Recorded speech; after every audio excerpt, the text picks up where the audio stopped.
In today's video, I'm going to teach you how to run a warehouse tracker with Google Sheets on desktop. We'll start by opening Google Sheets in your desktop browser. Head to sheets.google.com, sign in if prompted, and create a blank spreadsheet.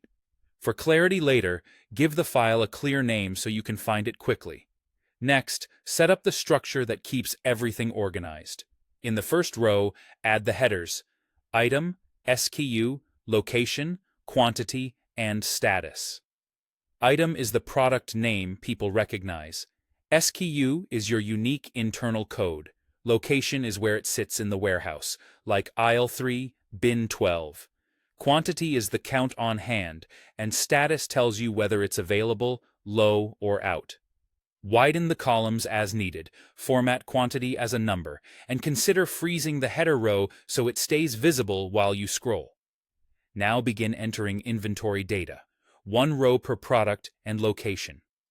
Keep names and SKUs consistent to avoid split totals later.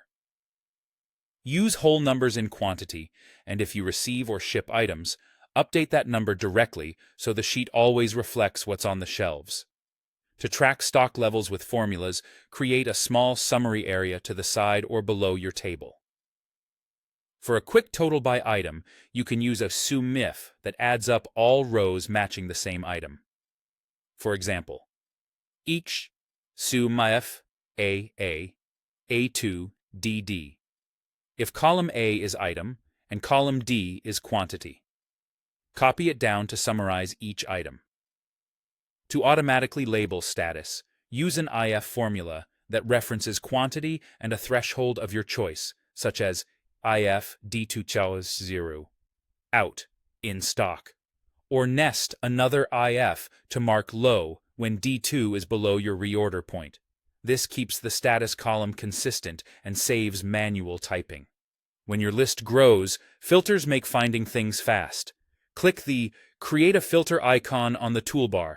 Little drop-down arrows will appear on your headers. Click the arrow on SKU to search for a specific code, or on location to view only one zone of the warehouse. You can also filter status to see just items that are low or out, which is perfect for a quick replenishment check. Clear or adjust filters anytime from the same drop-downs. Your data isn't deleted, you're simply changing the view.